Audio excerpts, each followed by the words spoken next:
Once the world of video games was one of ostentatious colors and child-friendly characters grinning their dead-eyed grins. To the living, games promised a world where good would inevitably vanquish evil. Then, out of the frozen, ice-choked lands of the bitter north was born a game of an altogether different kind. A game that promised not triumph, but ruination. Not hope, but anguish. Not color, but the ink-black darkness of the void. In Diablo, players descend into the depths of a desecrated cathedral, wading through wave upon wave of hideous monsters in an ultimately doomed effort to save the crumbling village of Tristram from the influence of the demon Lord Diablo himself. One may choose to face the legions of hell by taking on the role of the all-powerful sorcerer, master of magic, the cunning rogue, mistress of the longbow, or the warrior. To play Diablo, mortals need not master elaborate button combinations, learn complicated lore, or develop any meaningful skills whatsoever. All actions in Diablo are performed with the mere click of a mouse. By the time of Diablo's release... That hand shouldn't be there. You're disturbing the viewers. What? I thought this was part of it. By the time of Diablo's release, mortals had begun to spend much of their so-called lives hunched over computers, burning through their limited span of years, one click at a time. By day, mortals went to offices, promised that with enough clicks, they would earn wealth and power. By night, they would click through the world of Diablo, pushed along by the same promises that with every slain monster, every opened treasure chest, they might gain more gold, a new weapon, a new spell, returning from the dungeon, inventory bulging. They would sell their trinkets and descend anew. For Blizzard well understood that mortals in truth desire not more amusement in their toil, but more toil in their amusement.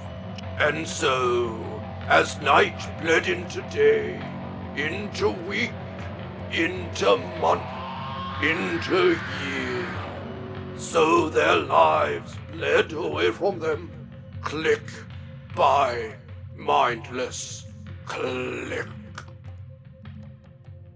And what is this world that so enchanted mortals? It is but a single town filled with static, doomed residents resigned to their insignificance, sputtering out meaningless small talk that can do nothing to dull the gloom. Beneath the town, the mighty sorcerer, crafty rogue, and pathetic, cowardly warrior must seek the Lord of Terror through a gloomy, undead-infested cathedral, black, charnel-scented catacombs, the twisted, fiery depths of hell itself, and a cave.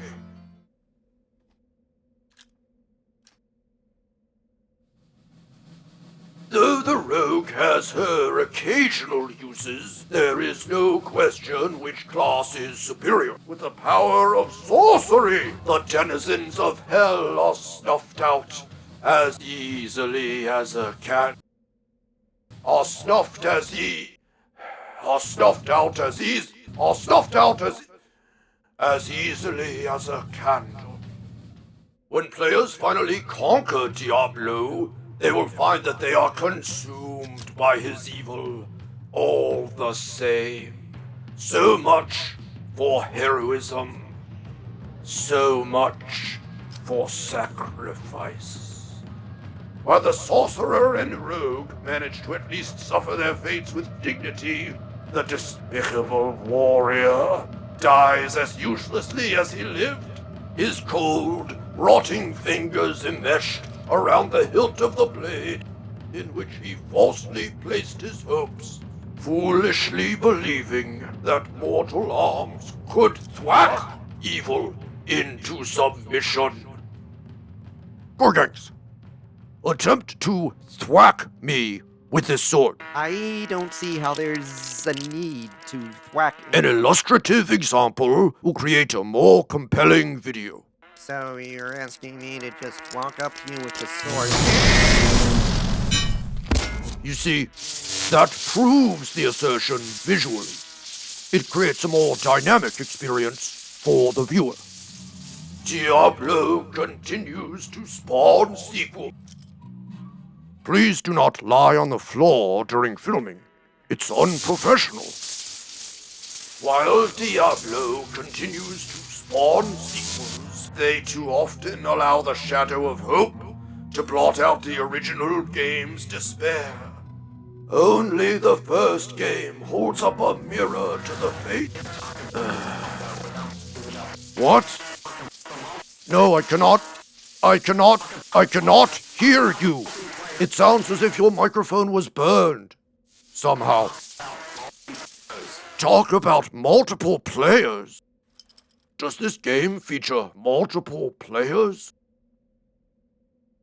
I suppose it does, yes. Though I can't imagine being online ever being an essential part of the Diablo experience.